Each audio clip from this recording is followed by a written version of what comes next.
ચોટીલા નાયબ કલેક્ટર થાનમોડી તેમજ ચોટીલા મામલેદાર સંયુક્ત ટીમ દ્વારા થાનગઢ શહેરમાં આવેલા સૂર્ય ચોકથી સોનગઢ સુધી કરવામાં આવેલા ગેરકાયદેસર 260 જેટલા દબાણ દૂર કર્યા. ચોટીલા નાયબ કલેક્ટર થાનમોડી તેમજ ચોટીલા મામલેદાર સંયુક્ત ટીમ દ્વારા થાનગઢ શહેરમાં આવેલા સૂર્ય ચોકથી સોનગઢ સુધી કરવામાં આવેલા ગેરકાયદેસર 260 જેટલા દબાણો દૂર કર્યા.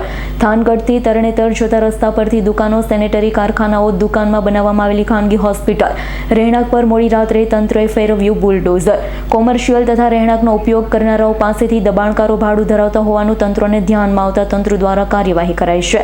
કોમર્શિયલ તેમજ રહેણાંક હેતુ સબબ ઉપયોગ કરનારી ઇસમો પાસેથી દબાણકર્તાઓ ભાડું ઉઘરાવવા ઇસમો વિરુદ્ધ આગળની કાયદાકીય કાર્યવાહી હાથ ધરી છે. આજે રાત્રે 1 વાગે મારી નાયબ કલેક્ટર પ્રાંત ચોટીલાની ટીમ તેમજ મામલતદાર થાનગઢ અને મામલતદાર ચોટીલાની સંયુક્ત ટીમો દ્વારા થાનગઢ વિસ્તારની અંદર થાનગઢથી તરણેતર સ્ટેટ હાઈવે એટલે કે સૂર્યા ચોકથી તરણેતર જે સ્ટેટ હાઈવે આવેલો છે ત્યાં સરકારી સર્વે નંબર 79, 81, 89 અને 349 કે જે રોડની તદ્દન ટચ એટલે કે લાગુ સર્વે નંબરો આવેલા છે.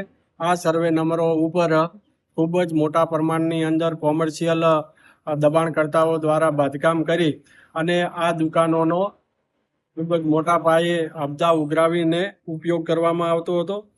આ દબાણોની જો વિગતે જોઈએ તો આશરે 231 જેટલી કોમર્શિયલ હેતુ માટે દુકાનો આવેલી હતી. 7 સેનેટરી વેરના કારખાના બનાવવામાં આવેલ હતા. તેમજ એક આશાપુરા હોસ્પિટલ તેમજ 17 જેટલા રહેણાંકના પાકા મકાનો અને બંગલાઓ એમ મળીને કુલ 260 જેટલા ગેરકાયદેસર દબાણકર્તાઓ દ્વારા આ કોમર્શિયલ એક્ટિવિટી માટે દબાણ કરવામાં આવેલા હતા.